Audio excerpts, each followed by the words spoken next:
The Ohio Bobcats have had 3 straight 10-win seasons. Okay.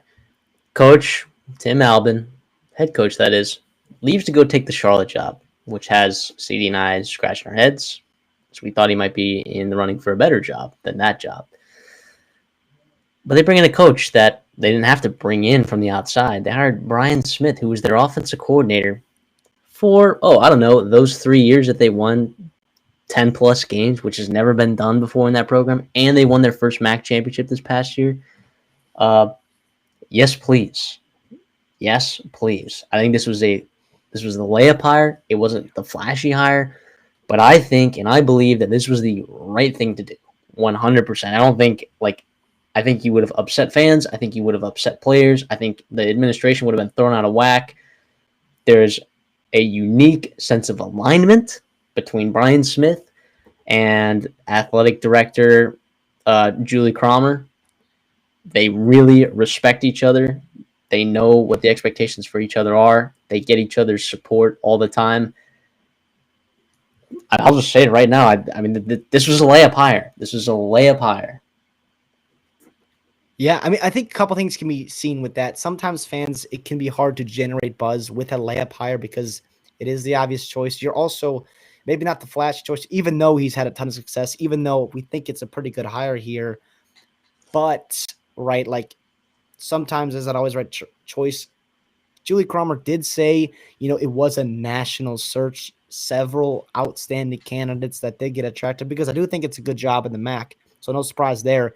It just a little bit like, okay, yes, like that was great, but also Tim Albin was fantastic. And let's continue that kind of trend there. Obviously, he'll be starting off an 11-3 season versus Tim Albin was coming off a 2-1 COVID season. So obviously one's maybe starting on second base, where the other one maybe starting on home or first base there. But it'll be really interesting. I mean, in terms of, we'll get the expectations later on, but this is a good program, right? They've won a lot. Frank Solich, Tim Albin, like in the past couple decades, you've seen stability, you've seen bowl games, you've seen conference championship appearances, finally a win. I mean, yeah, what more can you ask for right now as a Bobcat fan? And my Bobcats, right? I say my Bobcats. We love him there. In terms of, what he's making, right? So it's going to be a 5-year deal, about $850K annually. So it's a big raise for Smith, right? So it's a big investment in him. He was making $150K last year as an assistant. Big bump up for him. Happy for him and his family. I'm sure they'll be loving that Athens lifestyle down there. Mm-hmm. Tim Albin was making just over $700. So Tim Albin gets a paycheck, a pay raise, big one, going to Charlotte to the American Conference.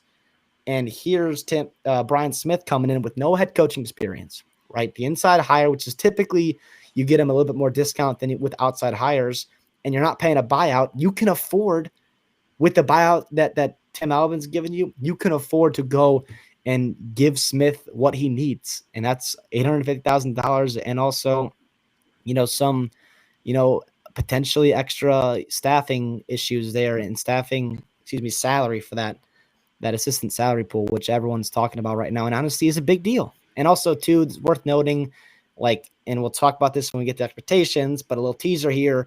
There is an automatic 1-year extension clause in the agreement in this contract if the football team achieves an 8-win season. To me, that is very, very telling about what Julie Cromer, about what Brian Smith think about this program and what the expectations are for the Bobcats in the MAC. Yeah. And Julie Cromer's no stranger to hiring head coaches. I mean, she's the one that fired Brett Bielema, I believe, from Arkansas. Am I right in that? When she was the interim director at Arkansas. So she's no stranger to coaching searches, firing, making moves. Tim Albin goes and leaves. She knew what she was doing. All right. And Brian Smith too. There's an emphasis, and we'll get to it when we talk about the staff and all that stuff. There is an emphasis, a huge emphasis on continuity. All right. And you look at some assistant coaching hires, and if you compare this time last year when we talked about Jay Salville being the hire at Wyoming, and we called it a lazy hire, right? We called it a lazy hire on this show, right? Why is that different from this one, right? Well, I think one, okay, they had a okay program there at Wyoming, but like it wasn't anything exceptional. It wasn't like winning the Mountain West. It was, maybe making it a bowl game one every 3, 1 every 2 years, right? You had Josh And freaking Allen, and you won 6 games. Like that's that yeah, kind of program. like in and granted it's hard to throw and it's very unique being there in Laramie, whatever. But Tough recruiting, reality, all it's that like stuff. so that was a program that's just like, yeah, we're okay with winning 4 or 5 games every year. Come on, sign us up. Even though like the Mountain West, you saw Bronco Mendenhall get hired at New Mexico and immediately turned that program around. Immediately, right? And we called that like an A+ hire when he got hired to New Mexico, and that was because it fit, and obviously it wasn't a promotion from inside, but like that's the kind of hire that they could have had, it's something that injects a little bit of life into a program that basically didn't have much. This, on the other hand, you have a program that's coming off 3 straight 10-win seasons, a MAC championship. Okay, Tim Albin, remember, was a promotion as well. All right, from the offensive coordinator spot. Yeah. At Ohio, like it's so what? And then you have a guy, Brian Smith, and I'm sure when he was interviewed by Julie Cronley, she was like, "What's your plan?" And he's probably just very candid and is like, "My plan is to keep what we have going here." He said in his open introductory press conference, he said, "If we have an opportunity to keep what we're doing, schematically, we will." When he was talking about the defensive side of the ball, obviously he's an offensive side of the ball guy, but this Ohio defense these last couple years has been fantastic. So yeah, no duh. He's gonna keep the scheme. He's gonna keep as many coaches as he can on staff. He's going to try to retain players, which, by the way, player retention, ding, ding, ding, ding, ding. What do we talked about this before their bowl game. We're like, we are hammering Ohio -3, and here's why. And because guess what? And it pushed. It shouldn't have pushed, but they should have covered easily. But because everyone was bought in. They bought into Brian Smith. They bought into that program. They bought into that culture, even with Tim Albin out the door. These players, right? And Julie has mentioned this multiple times as well, that they were part of this search too, not necessarily because they were making decisions, but their opinions did matter, when it came to like asking them, what did they want out of a head coach? What do they want? We don't want to change our culture, right? We don't want to change this. We don't want to change that. We need a coach that wants to win. We need a coach that needs to understand what we're doing here works. We need a coach that needs to understand the resources that we're working with. We need a coach that understands this, this, this, and this. Players had input in terms of that. I don't think players were outwardly – there was outwardly a lot of support for Brian Smith, but I don't think that they were telling Julie, like, you need to hire this guy or we're going to leave, right? It wasn't necessarily like certain baseball coaches at certain institutions of higher education that were hired mostly to keep rosters together. But we're talking about a guy that I think is just a really good fit here. And this is not a lazy hire the way that Jay Sawville at Wyoming was a lazy hire. Yeah, and you also saw, too, you talked about the defense and how well it played, especially when they got cooking in the MAC. The offense, too, flipped the script, too. Do you remember going back to October 19th, right? You go to Miami, Ohio, right? And you lose, and it was ugly. And it wasn't even – it was a 30-20 game, but it was not even that close. Your offense looked terrible. Defense gave up some points there. And you saw a flip script. You're scoring 40-plus points in a bunch of games there. You capped the season off, in the MAC with a dominating win, an offensive masterpiece performance, and against a really talented coaching staff, a really good defense there, in Miami. Why else can't you be impressed with Brian Smith? So if you're a Ohio Bobcat fan, you'll understand that he runs, this run and shoot kind of style offense. Now I love it because it's like the run and shoot if the run and shoot was in the MAC, because you're still using tight ends, you're using cruiser backs, you're running the football well, because you got guys like Anthony Tyus. You had Sia Bangura a year ago. Now you reunite with him again, coming back. Obviously, Parker Navarro, one of his big, threats is his legs. And so you talk about, that honesty and that flexibility that I love to see in coaches, where he talks about, like, yeah, on defense, if we're going to keep what we can do there schematically and have that kind of humbleness and have that take your ego out of it and just like let them go defensively. Same thing on the offense side of the ball, where you can just be who you are and play to your strengths as a team and as like a talent perspective in the roster construction and kind of blend your scheme towards the talent is to me really, really impressive. He's also had a couple 1,000-yard rushers, back at Washington State and Hawaii as well. So it's interesting because he is, a California guy. He's born in California, obviously, went to ball there, or went to school out there. He's coached at Oregon State and Hawaii for a Well, he while, and played then at Washington Hawaii. State. Yeah, He coached exactly. and played it. He coached and played at Hawaii. Yeah, exactly. So he's that West Coast guy, comes to Ohio under Tim Albin past couple seasons, and that running back room had a lot of success, and also obviously calling plays there this past season was awesome. It's intriguing because his salary at 850K puts him right at the top there, right? That top 5 group, and I'm sure, with Chuck It's a different Martin, tier, right? But it's still up there. it is, and that's all you can ask for there too. And also, like, you do get him at a discount. Like, I think Ohio could have afforded to pay a little bit more, especially if they went Mr. Outside Hire. You're probably looking at about a 7-figure investment there. But since he is a coordinator, he is an in-house guy, you could use some of that money you would have used for your hire and throw it into your program. I'm not saying it's a cheap hire. I'm just saying that's the reality of it. You get the best candidate you can. Just so happens you don't have to pay him as much as some of the other candidates if you had brought in outside hire. I agree. So before we talk about expectations and give grades, is there anything you want to say about this staff that he's brought in? Because he's obviously not experienced at the head coach position, right? And he's only coached at like a small handful of Division I schools. So like the connections there, it's pretty limited, right? So how do we feel he did? It's interesting. Yeah, before I'll get into that real quick. It's just ironic. If you're listening to the full video here, you're going to see us talk about Ohio and then Wake Forest there. So the two coordinators at Washington State back in 2021, Jake Dickert and Brian Smith, now 2 head coaches there. So happy to see that there. Yeah. But yes, let's talk about this. So obviously you're going to see some flair with the MAC. You're going to see some flair with Ohio natives. We love that all.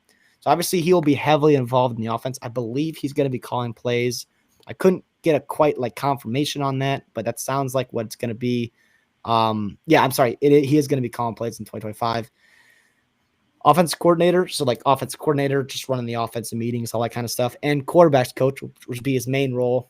Scott Eastfording, he's been at Ohio for a while now, back since 2014, working with the offense and quarterbacks as well.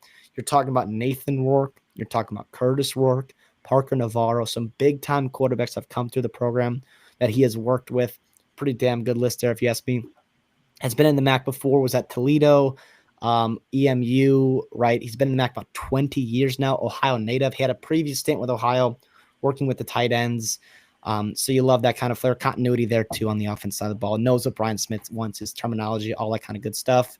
The O-line coach, he's a guy that's the O-line coach at Central Michigan, right? Also coached tight ends there as well. Was there for about 7 years total. A GA at Nebraska. So obviously, loving their corn-fed. Offensive lineman there at Nebraska, played offensive line at Oregon State from 2004 to 2008. So love that experience there. The wide receiver coach will be Andre Allen, who was with Ohio this past season. Helped obviously a guy named Coleman Owen to a monster year. He has spent a ton of time on the West Coast, right? On the West Coast, coaching wide receivers, UC Davis, Washington State, Hawaii, City College of San Francisco, part of that crossover and that familiarity with Brian Smith. I'm sure he helped bring him in this past season. The tight end coach is Kyle Obley. He's been with Ohio. His whole career was there since 2019 as a student assistant. He graduated a couple years later in 2022 as a GA, working with the offense, quarterbacks, wide receivers. Now he gets his shot at a position coach there, the tight end coach. That's fantastic. Very happy for him. We'll see if it works out, obviously hoping and rooting for him in the tight end position. The running backs coach is Matt Butterfield. So obviously Brian Smith has that familiarity to work with running backs, but also will be a little bit more involved, overarching with the whole team and offense. Running backs coach is Matt Butterfield. He's also going to be the special teams coordinator. He was with Arizona State this past couple of seasons, right? You're talking about pretty darn good running back there, and over there in Tempe. Did a lot of stuff with Arizona State, such as chief of staff, senior coaching advisor, a pro liaison, assistant special teams coordinator, quality control, like wide receivers, offensive analyst. So he's done a lot of different roles. I think that's very nice to have that perspective for Brian Smith being a first-time head coach. It's something to watch out for. Was also in the USFL coaching, special teams coordinator. So he has that experience there, and the tight ends there. So he's had experience doing both position coach offensively and special teams coordinator. He got to start with running backs, back in 2019 with Colorado. Was there for a couple years. So that's the offense staff. Again, we talked about this a lot. This is the side of the ball we trust Brian Smith to bring in his guys, but also expect him to be very competitive in, because that is his side of the ball. So defensively, right? Tim Allen brought a lot of his guys from the defense side of the ball to Charlotte. That includes one of his co-defensive coordinators. That includes defensive or also the offensive line coach, I guess, but the recruiting coordinator, I guess he was a tight ends coach, but yeah. So D-line coach in DC, I guess, was brought from Ohio to Charlotte. Am I correct in saying that? And then what are we looking at here with Brian Smith on defense side of the ball, which we know is more important for him? So they were co-DCs. So the other one stayed, right? So John Hauser, he'll be the defense coordinator. So you talk about Brian Smith in his press conference talking about continuity there with the defense. That will be involved with John Hauser, obviously. Who was the DC this past season, co-DC, was also the safeties coach back in 2023. Spent 8 seasons with Miami in the MAC as well, was also with NIU. So he's been in the MAC for a while now. That the defensive tackle coach is moved to defensive line coach, Tremaine Scott, an Ohio alum back in 2009, 2012. Like I said, it was the defensive tackle coach this past couple years now. Full-time D-line coach this past season, guy named Bradley Weaver, who's all MAC honors, obviously stud there for them in the green. For the Bobcats, the linebackers coach is going to be Chris Woods. So he was the linebacker coach in the interim DC this past season and past couple seasons at Temple. Was also at Kansas for a couple of seasons, worked at Oklahoma back in 2015, 2018. Thing I love here about him is he was a head coach for about 6 seasons. 3 at Stonehill College, 3 at Mansfield College, obviously a lower level. But again, like I talked about, with Matt Butterfield having all the different names and roles that he's done, having that experience to help a first-year coach like Brian Smith is going to be very helpful, especially on the opposite side of the ball where he maybe not be as hands-on. The cornerbacks coach is D'Angelo Smith. He's been there, the cornerbacks coach, since 2017. Also, role of passing game coordinator, director of player development, all that kind of good stuff. Prior to Ohio, was with Michigan State, working with DBs as a GA there.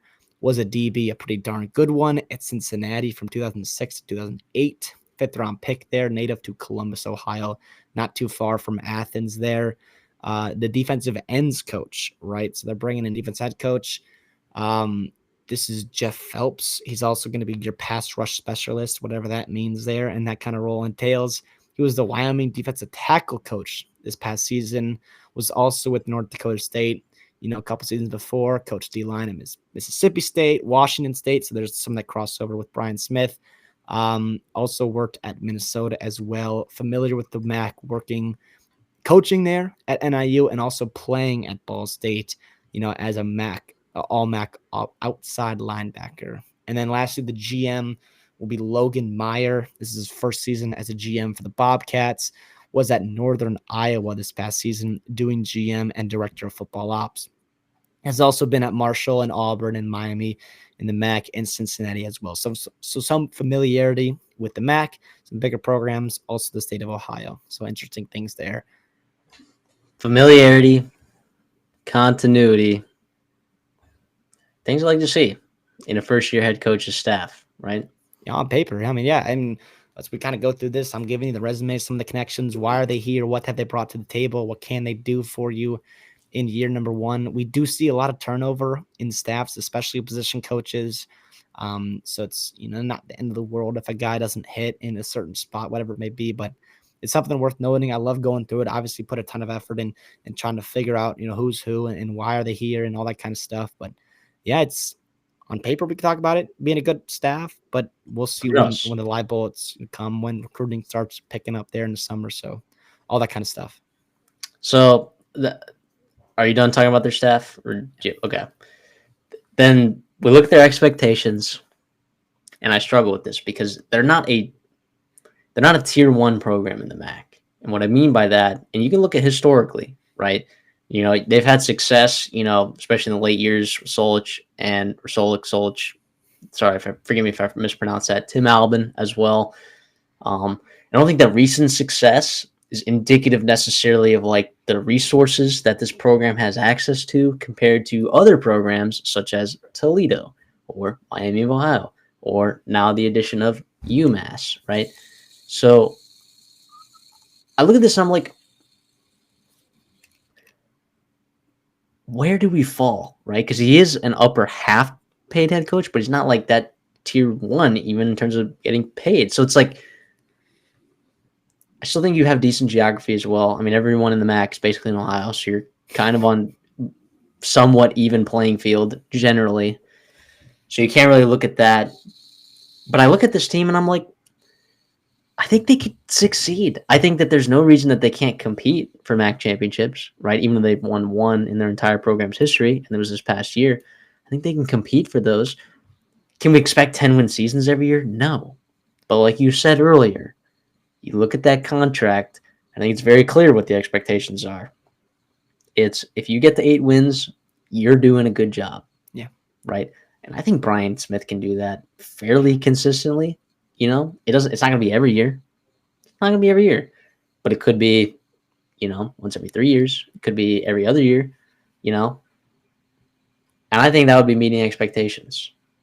And I think he's going to do just that. So I'll give this higher a B and call it meeting expectations. Again, A, exceeding expectations, B, meeting expectations, and a C would be that he doesn't meet expectations. So I'm going to give it a flat B.